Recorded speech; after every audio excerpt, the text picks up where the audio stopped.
Oh, in Princeton. Forgot about that one.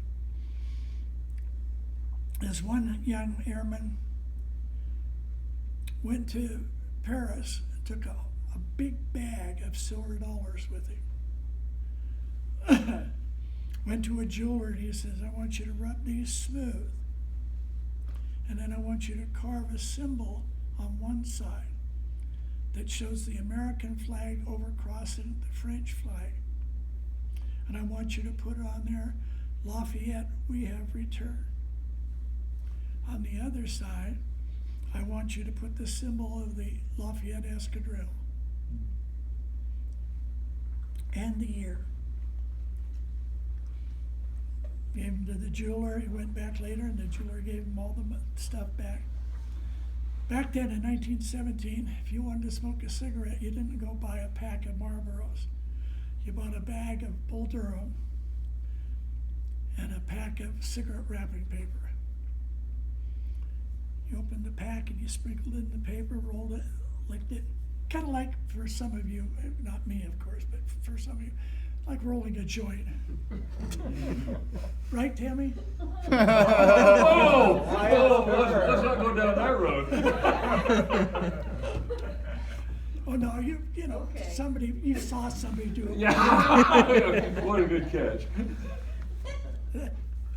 Anyway, so what he did is he bought a whole bunch of Bull Durham in these little bags, opened each bag up, shook out the tobacco, put a coin in each one.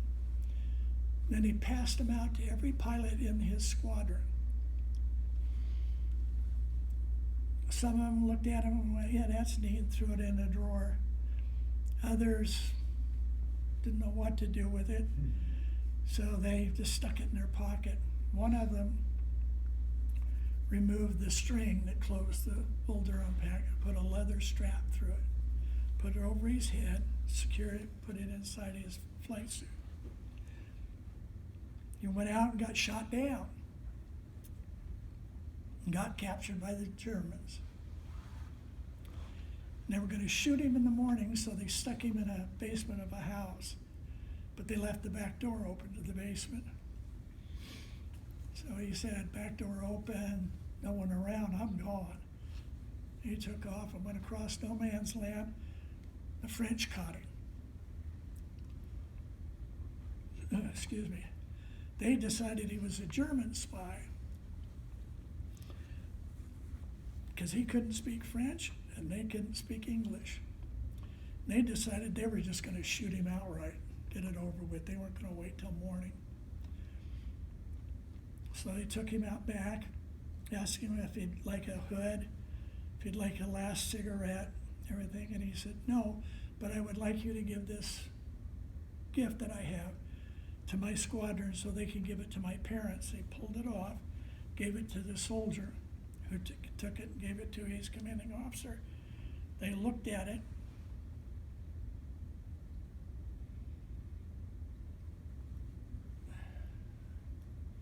Yeah.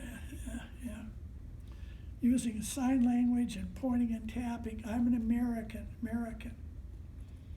type of thing, saved his life. Ever since, it's been adopted by all the services as a way for the commander, command sergeant major, chief of the boat, and even general officers to thank their subordinates for something that they've done very special. And they present this. At one time, back in the old days, it was called the challenge coin. Now it's just called the commander's coin. The reason I say it was called the challenge coin was because you could go to the O Club or the NCO Club, and if you had one, you could go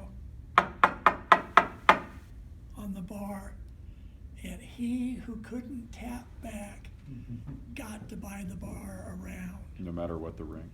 Yep. Doesn't matter if the guy who was doing the tapping was a private E1 and the guy standing next to him was a general officer. He still had to buy a round from the bar.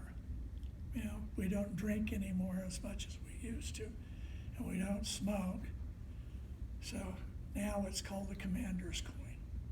And most people can't afford to buy them Yeah. anymore. They must have changed that tradition in the 2000s, Yeah. because we always were told about the bar